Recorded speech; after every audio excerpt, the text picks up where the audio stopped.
freedom to the prisoner, recovery of sight to the blind, to set the oppressed free, and to proclaim the acceptable year of the Lord. In other words, to declare that everybody that society says is unacceptable, God says, I will accept them. Amen. And at the end of his life, as he headed toward the cross, in Matthew, Jesus was still preaching. And he said, not that we as individuals would be judged by our individual charity. That is a demeaning of the gospel.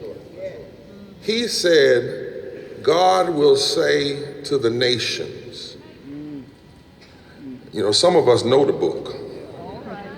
He didn't say God would say to individuals, did you give somebody a turkey on Thanksgiving?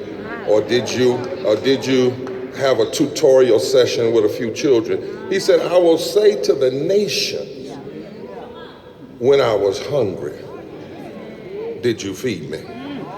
When I was thirsty, did you give me something to drink? When I was an immigrant,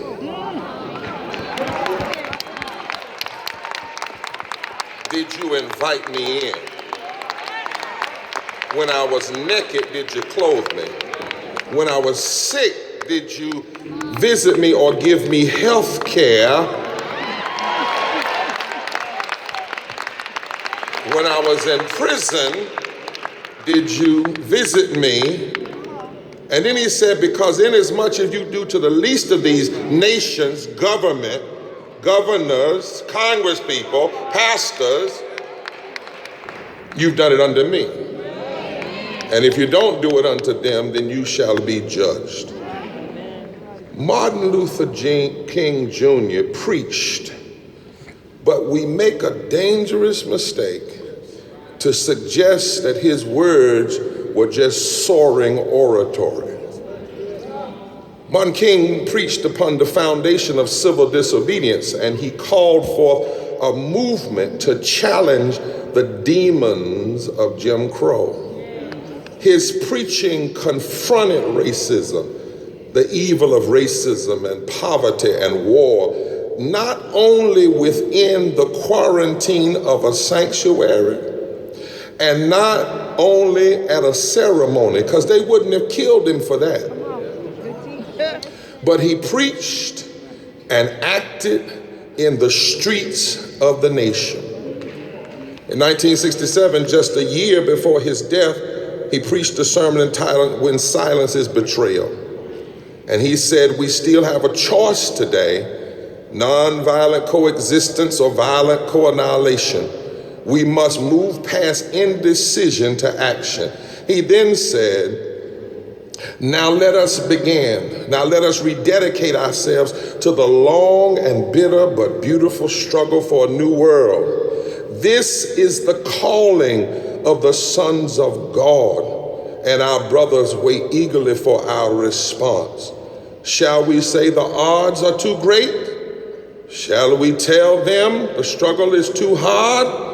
Will our message be that the forces of American life are against the fullness of all people's freedom? That's how he was talking 1 year before he was shot on the very next year, on the very next day.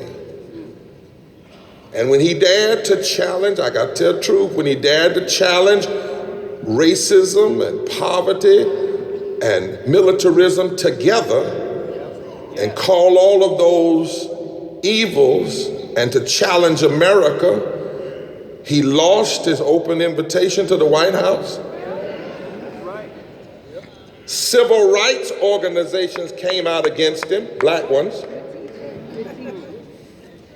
Fellow preachers walked away from him.